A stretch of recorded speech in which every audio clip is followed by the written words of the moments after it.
বিসমিল্লাহির রহমানির রহিম। জরুরি কথাগুলো বলছি, শুনুন। সবাইকে শিক্ষা দিলাম, দুর্গন্ধ শরীর নিয়ে বিছানায় শুইবেন না। রাতের বেলা দাঁত ব্রাশ করবেন, মুখ, গলা, বুক, দুহাতের বুগল ও নাভির নিচে গুপ্তস্থান পানি দ্বারা ভালো করে ধুয়ে নেবেন। ফ্রেশ হয়ে পরে বিছানায় শুইবেন। পৃথিবীর সকল স্বামী স্ত্রীগণ প্রতি বছর 11 মাস ওযুর সময় ও ফরজ গোসলের সময় ঘর গড়ার সহিত কুলি করবেন 3 বার। বাকি 1 মাস রমজানে ওযুর সময় ঘর গড়াতে হবে না। ভাবিরা শুনুন, আপনাদের রক্তস্রাব অর্থাৎ মাসিকের সময় নাভির নিচে জাইঙ্গা ব্যবহার করবেন। বাহিরে এদিক সেদিক ঘোরাফেরা করবেন না, খারাপ দেখা যাবে। কেমন? আর যুবক ভাইয়েরা, সব সময় আপনারা নাভির নিচে জাইঙ্গা ব্যবহার করবেন। পায়খানা করে ডিলা ব্যবহার করে পানি খরচ করার পর ন্যাকড়া পাতলা কাপড় দিয়ে পায়খানার রাস্তা মুছে নেবেন সবাই, এটা উত্তম। মাসআলা শুনুন, মুজি মানে পাতলা পানি, এটা বের হলে গোসল ফরজ হয় না, ধুয়ে নিলেই চলবে, উজু করে নেবেন। মনি হলো মোটা পানি অর্থাৎ বীজ। মোটা পানি বীজ অর্থাৎ মনি বের হলে গোসল ফরজ হয়ে যাবে, পবিত্র হবেন।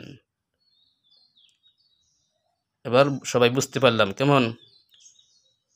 মুজি পাতলা পানি বের হলে গোসল ফরজ হয় না। এরপর বলছি শুনুন, আপনারা রাতে সুগন্ধি বা ক্রিম বা পাউডার মুখে, বুকে, গলায়, পিঠে ব্যবহার করবেন।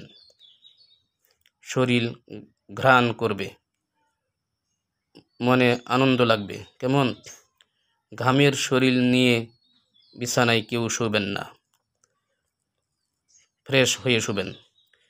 স্ত্রী স্বামীর মাথায় হাত বুলিয়ে দিবে, একে অপরকে জড়িয়ে ধরবে ও চুমু খাবে, আনন্দ পাবে। স্বামী স্ত্রীর মধ্যে প্রেম, ভালোবাসা, মহব্বত থাকলে আল্লাহ পাক খুশি হন, সংসারে বরকত হয়।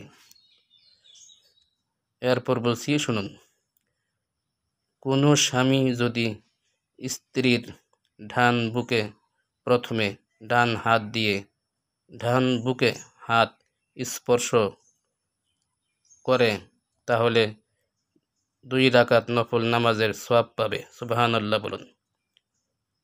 প্রথমে ডান বুকে স্পর্শ করুন, পরে বাম বুকে, এরপর অন্যান্য জায়গায়।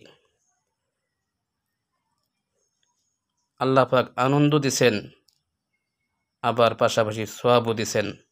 আল্লাহর কত দয়া, তাই আল্লাহর জন্য বেশি বেশি প্রশংসা করুন। এরপর বলছি শুনুন, স্বামী স্ত্রীর মধ্যে যে ভালোবাসা থাকে এটা কোথাও পাবে না, এতে গভীর প্রেম সৃষ্টি হয়। স্বামী স্ত্রী দুজনে মুস্কি মিষ্টি হাসি দিবে। মা পৃথিবীর একটি মানিক, মাকে সম্মান করুন, বাবাকেও সম্মান করুন। বাবার চোখের দিকে তাকিয়ে সন্তানেরা কথা বলবেন না, এটা অন্যায়। জাতের মেয়ে কালো ভালো, নদীর পানি ঘোলাও ভালো।